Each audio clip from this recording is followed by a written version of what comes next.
Now the next topic, that is electrostatic analog. So there is the analogy between the electrostatic and magnetics. Okay. Now see here how one can understand this analogy. So quantities in electrostatics and magnetics. So analogy means the role of the respective physical quantities in respective branches, that is the same one, that is the analogy. Okay.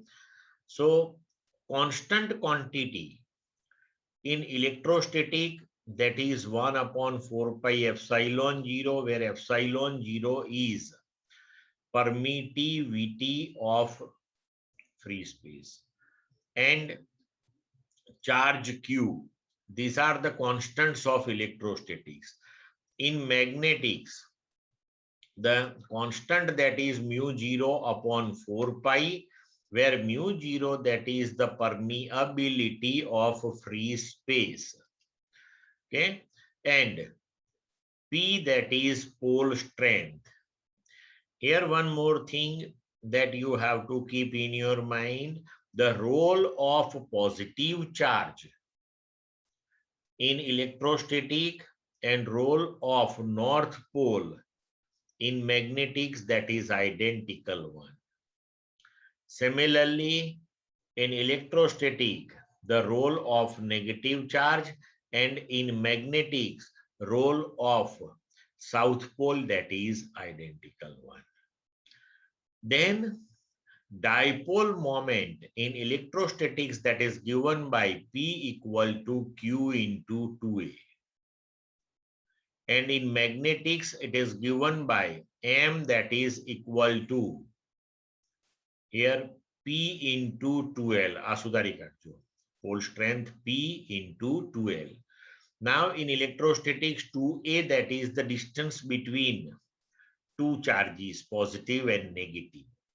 And in magnetics, 2L, that is the distance between two poles, north pole and south pole. And dipole moment, that is represented in the direction from negative charge to positive charge. And here in magnetics, the magnetic dipole moment, that is represented in the direction from south pole to north pole. Then equatorial field for electric dipole, that is EY equal to minus 1 upon 4 pi epsilon 0 P upon y square plus a square raised to 3 by 2. Then if we take y, that is very much greater than a, then 1 upon 4 pi epsilon 0 P upon y cube. Similarly, equatorial field for magnetic dipole minus mu 0 upon 4 pi c, the constant is replaced by constant. Then M, dipole moment, this is dipole moment. Then y square plus a square, so here a is replaced by L, so y square plus L square raised to 3 by 2. If we take y, that is very much greater than L, then we can write mu 0 upon 4 pi m upon y cube.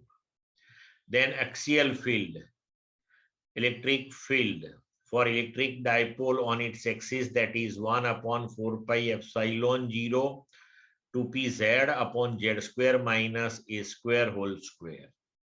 Similarly, for magnetic dipole, the magnetic field on the axis mu 0 upon 4 pi 2mz upon z square minus L square whole square.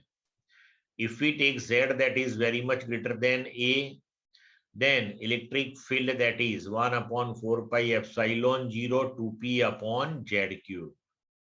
And if we take z, that is very much greater than L, then magnetic field on the axis of the magnetic dipole, that is mu 0 upon 4 pi 2m upon z cube. Clear up to this one?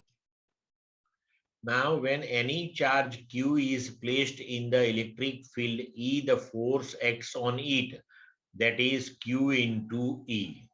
Similarly, when any pole having pole strength P is placed in the magnetic field B, the force acts on it, that is P into B. Now, when electric dipole is placed in the external electric field, the torque acts on it, that is P cross E. Similarly, when magnetic dipole is placed in external magnetic field, the torque acts on it, that is M cross B.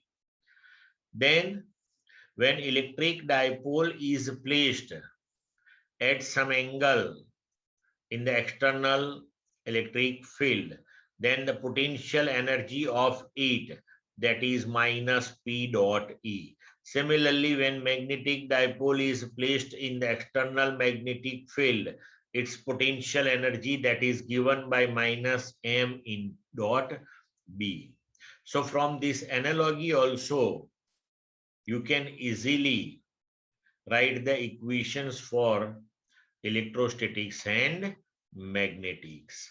Clear to all of you?